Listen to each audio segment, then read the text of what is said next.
The movie is divided into 3 distinctive stories, all of which revolve around mighty kings. In the first story, we are taken to a kingdom named Longtrellis, where the king and queen happily reside. They are very popular among the common folk because of their kind-hearted and selfless natures. It's almost like a fairy tale story, with all the good things in abundance. However, there is one small problem. Due to an extremely rare medical condition, the queen is told that she will never become a mother. The king tried everything to make her better. He summoned the best doctors from faraway lands, conducted expensive rituals, prayed to God day and night, but to no avail. No one has even come close to diagnosing her condition. Because of this, the queen starts plunging into a state of depression. She also becomes more aggressive, constantly getting into arguments and throwing things around like a 10-year-old. But little did she know that her life is about to change dramatically. One night, a mysterious man in a black robe comes to the castle, claiming that he can cure the queen. This leaves the royal couple stunned, and the king angrily asks if he's joking. The mysterious man replies that the queen can surely have a baby, but for that, the king has to go through a lot of trouble. He may even have to endure a lot of pain. Following this, the man reveals that he has been curing people using his vast knowledge of nature. He explains that nature should always be in balance. If someone desires a life, they will have to sacrifice one. The king and queen are both fascinated and horrified by his words. They cannot believe that sacrificing a life is the only way to solve their problem, but due to their desperation, they agree. Go ahead, kill one of the peons. We don't even know their names. With this, the strange man starts describing the unusual process. According to him, the cure to the queen's illness lies within a sea monster's heart. The king will have to find it, slay it, and extract its heart. Then, an unmarried and pure lady will prepare it before being given to the queen for consumption. The strange man is adamant that this will solve her pregnancy problem. The next day, the king embarks on his mission to find the sea monster. He locates it in his pants, in a nearby river, waits for it to fall asleep, and stealthily enters the water to launch his attack. The king then stabs the monster with a sword, puncturing its vital organs. But in the ensuing tussle, he is tossed around like a rag doll. At the end of the encounter, the beast is slain, and the king is left with fatal injuries. Before he passes away, though, he manages to extract the heart from the monster. Following this, a dejected queen carries the heart and leaves, hopeful that the sacrifice will come to fruition. In the next scene, a pure and unmarried maid is discovered in the castle, and she is chosen to prepare the heart. But while cooking, she experiences weird sensations and unexpectedly becomes pregnant.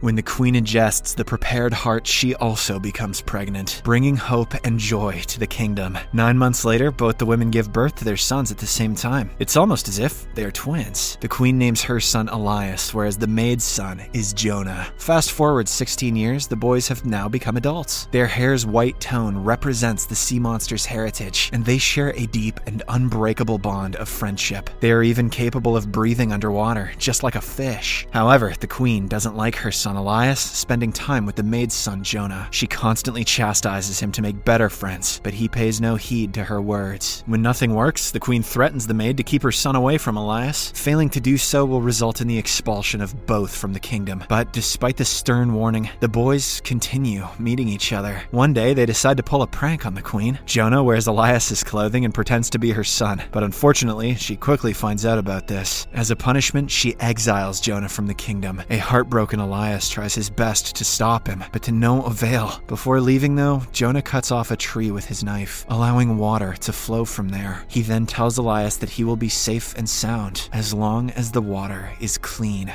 What? After this, the two bid an emotional goodbye, promising to meet each other soon. From that day onwards, Elias regularly inspects the tree to see. The first few weeks, nothing happens, but then the water suddenly turns red. Realizing that his friend is in danger, Elias quickly leaves the kingdom without informing his mother. After days of intense search, he finally arrives at Jonah's house. The latter has married a beautiful young woman who immediately hugs Elias, mistaking him for her husband. However, when the prince reveals that he is a different person, she becomes upset.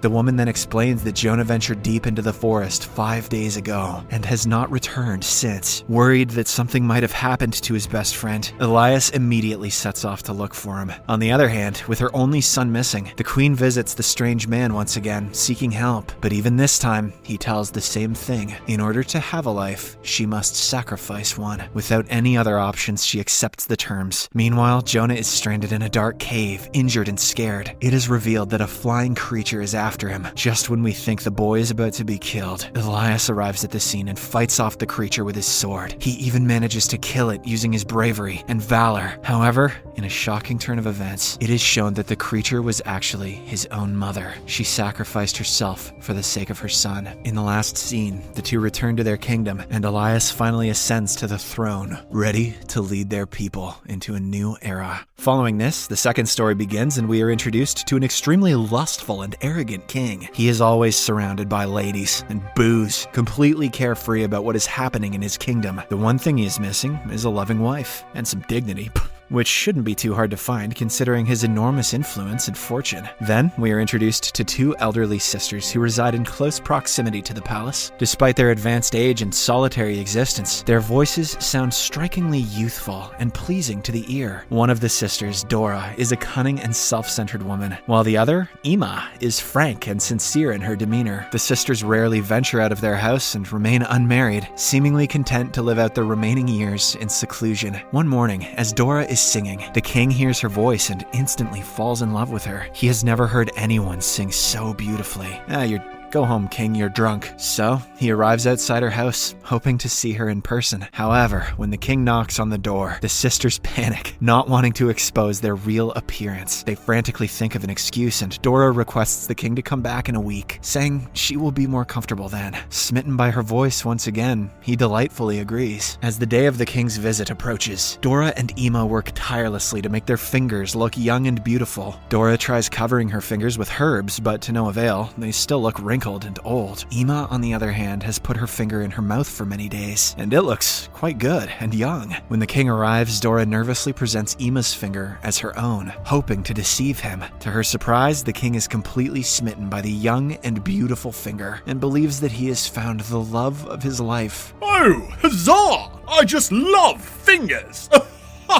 However, the sisters are not out of danger yet. If the king discovers the truth, they will surely face dire consequences. So, after much deliberation, Dora proposes a condition to the king. She will only sleep with him if it is in complete darkness, and the king agrees. I'm blackout right now, says the king. In the next scene, Ima begins tightening Dora's body with glue, hoping to make her appear like a young girl once again. At midnight, a guard from the palace arrives in the darkness and takes Dora away. The king sleeps with her and has a great time, unaware of the deception. But in the morning, when he finally learns of the truth, he angrily orders his guards to throw Dora out of the window. Fortunately, luck is on her side, and she survives the fall by getting stuck in a tree. After a while, something magical happens. A witch approaches Dora and transforms her into a stunning young lady with long, luscious hair. The following day, as the king is hunting in the woods, he spots the beautiful version of Dora and gets captivated by her. Once again, he believes that he has found the love of his life. So, he brings her to his castle, intending to make her the queen. On the wedding day, Ima is also invited, and as soon as she notices her youthful sister, she is taken aback. She inquires how it can be possible, to which Dora jokingly replies that she peeled off her old skin. Unfortunately, Ima believes this to be true, so she seeks out an ironsmith to remove her own skin in exchange for a necklace. The latter obliges without any hesitation, and he brutally carries out the procedure in the woods.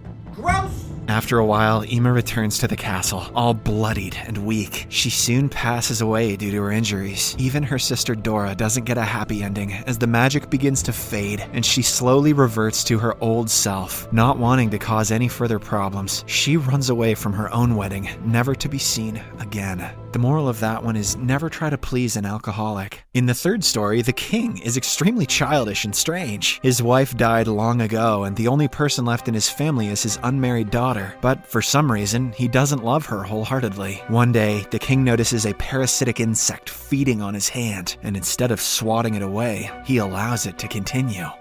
Feels good. He even takes the strange decision to keep the parasite in a glass box and feed it with his own blood every day. As time passes, the insect grows larger and more menacing. The king becomes so engrossed with it that he neglects his daughter's well-being. But one day, the beloved parasite falls sick and passes away. Unable to divert his mind from the tragedy, the king finally decides to marry his daughter, Violet. Wait, what? He decides to host a grand competition, with the winner earning the honor of marrying the princess. Oh, he's not married. Okay. The latter is both excited and apprehensive about the idea, as she had never hoped to find love on her own terms. Nevertheless, she agrees to participate, and the news spreads throughout the kingdom. Surprisingly, the king peels out the dead parasite's skin and displays it in his palace. He then announces that whosoever can guess the name of the insect will win. It's Douglas. I named him Douglas because I love him so much. Hundreds of people flood the palace, hopeful that they can marry the princess. However, none possess the wisdom and know-how to guess the mysterious insect's name. This upsets the king, and just when it appears as if his daughter will remain a bachelor, someone steps up. An ogre arrives at the castle and guesses the insect's name correctly. Realizing that she has to marry an ugly beast, Violet tries to commit the unthinkable, but her father quickly calms her down and convinces her to go through with it. Following this, the ogre takes Violet to his abode, which is a cave high up in the mountains. He feeds her nothing but raw meat and keeps her confined at all times. But one day, while he is out hunting, Violet sees a woman on the adjacent mountain and becomes happy. She explains her situation and begs for help, and the woman promises to return with backup. The next day, she returns with her family and successfully rescues Violet. However, along the way, the giant ogre catches up to them and brutally pones the family one by one. He then takes Violet to a cave and hugs her passionately. But when the ogre is distracted, she takes out a knife and kills him once and for all. In the final scene, a bloodied Violet returns to her castle with the ogre's head in her hand. The sight terrifies everyone, and even the king falls to his knees, asking for forgiveness. Violet simply says, "This is the husband you chose," and starts crying. The story, and the entire movie, ends as Violet is appointed as the Queen of the Kingdom.